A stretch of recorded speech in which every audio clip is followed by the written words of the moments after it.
नमस्कार, ओंकार न्यूज देख रहे हैं आप। आपके साथ मैं हूं आस्था श्रीवास्तव। रुक करते हैं खबरों का।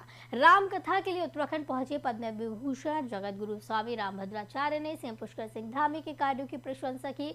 स्वामी रामभद्राचार्य ने कहा कि पीएम मोदी का पुष्कर सिंह धामी पर बहुत विश्वास है। जब वो चुनाव हार गए तो पीएम मोदी ने कहा कि भले वो चुनाव हार गए लेकिन उन्हें ही सीएम बनाएंगे और फिर वो चुनाव जीत जाएंगे। और फिर वो चुनाव जीत भी गए। और क्या कुछ कहा, आइए आपको सुनाते हैं। आज पुष्कर सिंह धामी यहाँ आए, मुझे बहुत अच्छा लगा।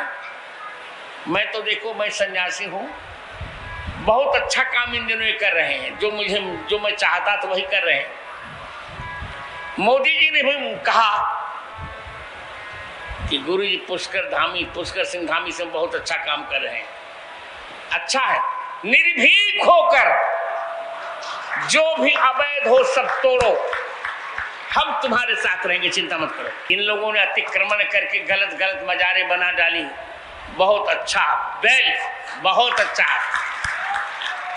एक दक्षिणा और है मेरी, आपके पूर्व मुख्यमंत्री से भी मैंने कही थी, अखाड़ों के हरिद्वार की जो जमीन है वो जहां तीनों अखाड़े हैं उनको वो दे देनी चाहिए, इससे बहुत लाभ होगा। उत्तर प्रदेश से संपर्क करके वह जमीन उनको देनी चाहिए। आज पुष्कर सिंह दिल्ली में जंतर मंतर पर चल रहे पहलवानों के धरना प्रदर्शन के बीच रविवार को भाकियू के राष्ट्रीय प्रवक्ता राकेश टिकैत द्वारा बुलाई गई महापंचायत को लेकर स्थानीय प्रशासन भी अलर्ट मोड पर है। जिले से सैकड़ों की संख्या में संगठन के नेता व किसान दिल्ली की ओर कूच कर रहे हैं। इसके मद्देनजर सुबह दिल्ली जाने वाली 2 ट्रेनों को रद्द किया गया है, जिसके बाद स्टेशन पर यात्रियों की भारी भीड़ जमा हो गई। सहारनपुर से दिल्ली जाने वाली ट्रेन संख्या 01622 और शामली से दिल्ली जाने वाली ट्रेन संख्या 04466 को रद्द किया गया है। रेलवे स्टेशन पर सुरक्षा के भी कड़े बंदोबस्त किए गए हैं। बड़ौत रेलवे स्टेशन के अलावा कासिमपुर खेड़ी रेलवे स्टेशन पर भी पुलिस मुस्तैद है। यहां पर दिल्ली जाने वाले यात्रियों पर पैनी निगाह रखी जा रही है। रेलवे पुलिस यात्रियों से पूछताछ कर ये तस्दीक कर रही है कि कहीं वो पंचायत में शामिल होने तो नहीं जा रहे हैं। वहीं दूसरी ओर ट्रेनें रद्द होने से आम यात्रियों को भी काफी परेशानियों का सामना करना पड़ रहा है।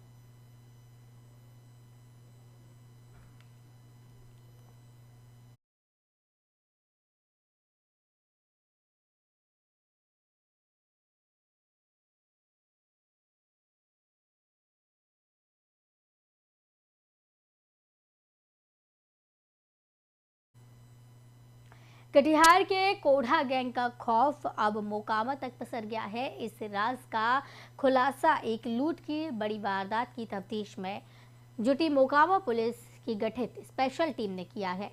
पटना एसएसपी के आदेश पर गठित स्पेशल टीम ने कोढ़ा से लूट की 4 लाख की राशि बरामद कर इस मामले का खुलासा किया।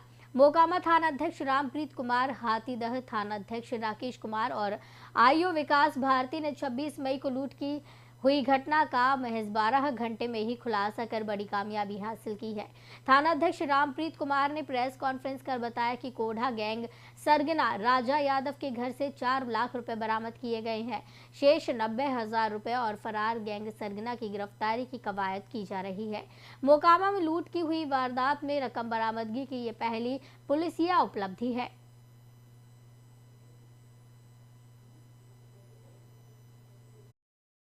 और उनके द्वारा छीनते की घटना की गई। थाना पे आगे सूचित किया। इसी आधार पर बड़ी पदाधिकारी के आदेशानुसार एक टीम गठन किया गया। उस टीम में थानाध्यक्ष हथदय एवं पूर्व विकास भारती और कांस्टेबल के साथ हम लोग अग्रतर कार्रवाई करने के लिए निकले। बड़े पदाधिकारी के आदेश पर और तकनीकी अनुसंधान के क्रम में और सीसीटीवी फुटेज के अवलोकन से उस 2 व्यक्ति में से एक व्यक्ति का पहचान हुआ। और बिहार के नवादा में पुल के पास बदमाशों ने 2 भाई के साथ जमकर मारपीट की, जिसके बाद इलाज के लिए सदर अस्पताल में भर्ती करवाया गया। घायलों में नगर थाना क्षेत्र के गांधीनगर निवासी जयपाल चौधरी का बेटा शामिल है।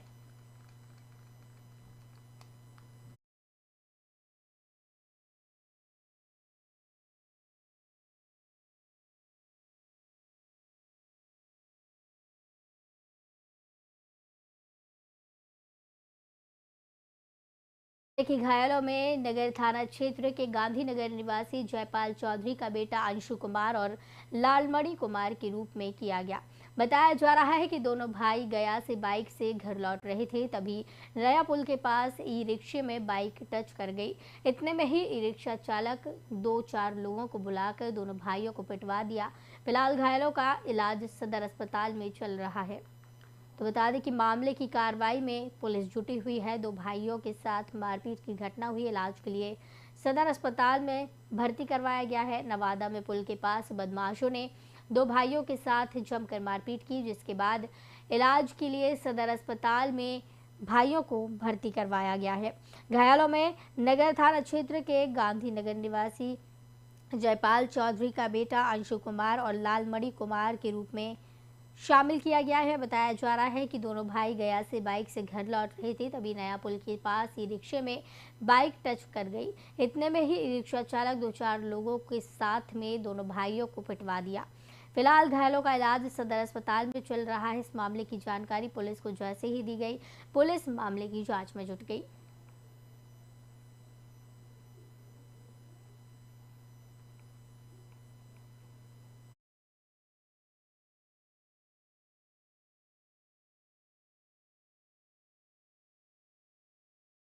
के साथ मारपीट की खबर सामने आई है। इलाज के लिए दोनों भाइयों को अस्पताल में भर्ती करवाया गया है। अस्पताल में घायलों का इलाज चल रहा है। बताया जा रहा है कि जैसे ही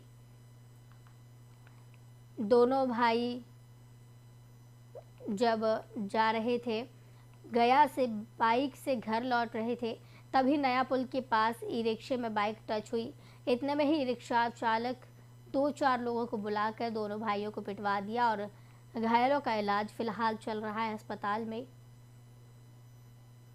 पुलिस इस मामले की जांच में हालांकि जुटी हुई है। नवादा से ये खबर सामने आ रही है, जहां दो भाइयों के साथ मारपीट की गई। इलाज के लिए सदर अस्पताल में भर्ती किया गया है।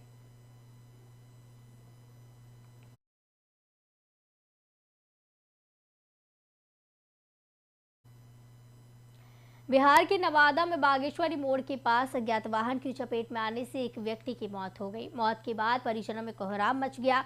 वहीं मृतक की पहचान सिरदला थाना क्षेत्र के सुखनर गांव निवासी बच्चू सिंह के 40 वर्षीय बेटे विकास कुमार सिंह के रूप में की गई।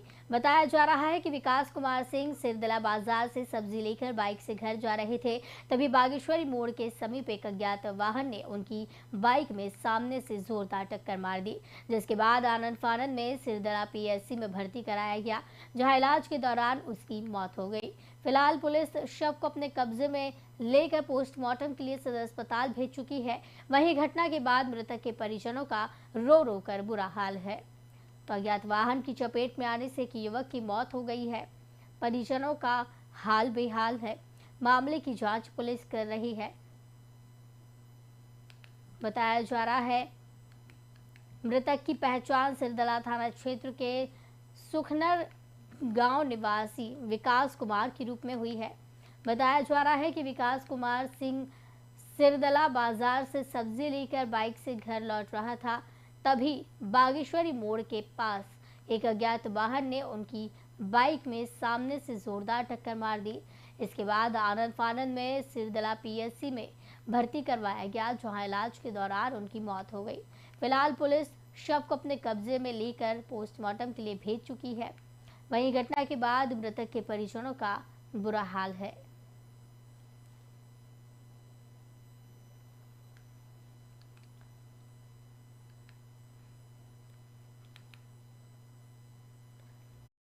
परिजनों में कोहराम मचा हुआ है। अज्ञात वाहन की चपेट में आने से एक युवक की जान चली गई। परिजनों कोहराम मचा है, एक व्यक्ति की मौत हो गई।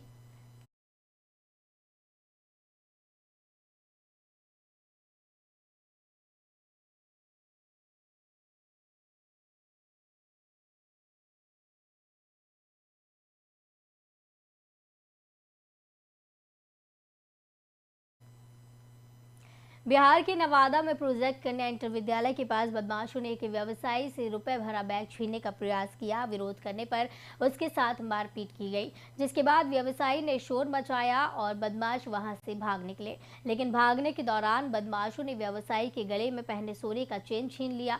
वहीं घायल व्यवसायी को इलाज के लिए सदर अस्पताल में भर्ती करवाया गया। व्यवसायी की पहचान शहर के इंदिरा चौक निवासी स्वर्गीय भगवान साफ के बेटे गोपाल के रूप में हुई है। बताया जा रहा है कि गोपाल कुमार बाईपास में कबाड़ी का दुकान चलाता है। सुबह बैग में 1 लाख रुपए अपनी दुकान खोलने के लिए बाइक से बाईपास जा रहे थे, तभी 3 की संख्या में बदमाश ने उनकी बाइक को रोका।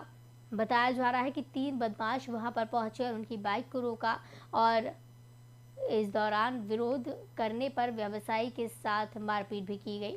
घटना की सूचना पुलिस को दी गई। वहीं घायल व्यवसायी का इलाज सदर अस्पताल में चल रहा है। तो बता दें, व्यवसायी के साथ बदमाशों ने मारपीट की है। बताया जा रहा है कि 3 बदमाश वहां पहुंचे और व्यवसायी की बाइक को रोकने की कोशिश की, व्यवसायी को रोकने की कोशिश की। इसका विरोध जब व्यवसायी ने किया तो इसके बाद मारपीट करनी शुरू कर दी गई। रुपए से भरा बैग छीनने का प्रयास इस दौरान किया गया।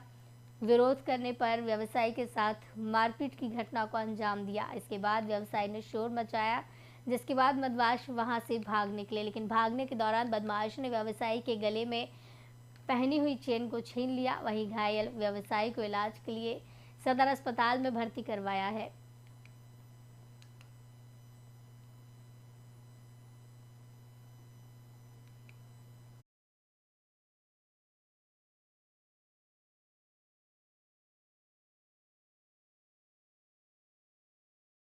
रास्ता में 3 आदमी वहाँ पर गाड़ी रोक दिया और बैग छीनने लगा और बैग पकड़े रह गए। बैग में कुछ पैसा था और बैग पकड़े रह गए। वो लोग लगातार कितना पैसा था? उसमें 1 लाख रुपये था। दुकान जा रहे थे, पैसा छीनने का प्रयास हाँ, करा। बैग में पैसा था और बैग छीनने का प्रयास किया।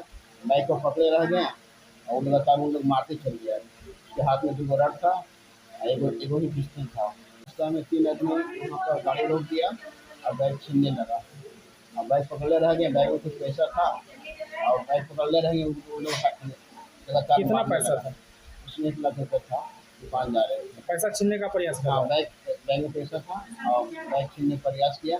बैग को पकड़े रह गए और लगातार वो लोग मारते चल गया। उसके हाथ में 2 रड था, एगो ही पिस्टल था। रास्ता में 3 आदमी वहाँ पर गाड़ी रोक दिया और बैग छीनने लगा और बैग पकड़े रह गए। बैग में कुछ पैसा था और बैग पकड़े रह गए। वो लोग लगातार कितना पैसा था?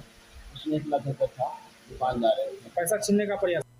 पलवल के गांव अटोहा में अवैध रूप से चल रही पटाखा फैक्ट्री का भांडाफोड़ किया गया है। आपको बताते चले, दीपावली से पहले ही पटाखों को तैयार किया जा रहा था, क्योंकि दिवाली पर प्रशासन द्वारा पटाखों की बिक्री पर रोक लगा दी जाती है। प्रशासन काफ़ी अलर्ट होता है।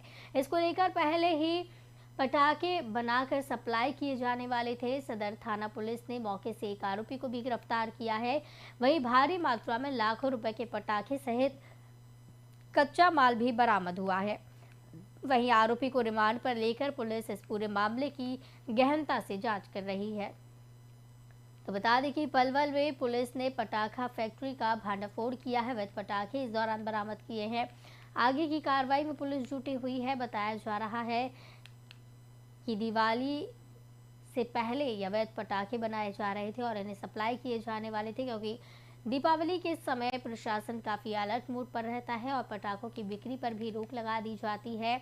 उसी के पहले ये पटाखे बनाकर सप्लाई कर रहे थे। इसी दौरान एक युवक को भी पुलिस ने गिरफ्तार कर लिया है। अवैध पटाखे यहां से बरामद किए गए हैं। पटाखा फैक्ट्री का पुलिस ने खुलासा किया है। भांडाफोड़ करते हुए एक अभियुक्त को गिरफ्तार कर लिया है। बताते चले कि दीपावली से पहले ही पटाखों को तैयार किया जा रहा था और पटाखों को तैयार करके इन्हें बेचा जाने वाला था, क्योंकि दीपावली के समय पटाखों पर बैन लगा दिया जाता है, बिक्री पर रोक लगा दी जाती है और प्रशासन भी काफ़ी अलर्ट मोड पर नज़र आता है। उसी के पहले ये एक बड़ी कार्रवाई पुलिस ने की है। अवैध पटाखा फैक्ट्री का भांडाफोड़ किया गया है।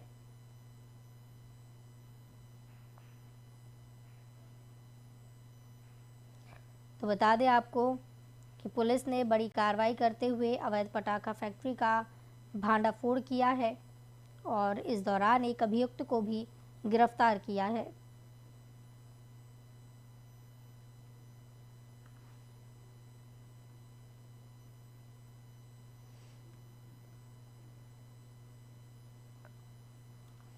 तो बता दें आपको कि इस दौरान पुलिस को बड़ी कामयाबी हाथ लगी है। पुलिस ने पटाखा बनाने वाली फैक्ट्री का भांडाफोड़ कर दिया है।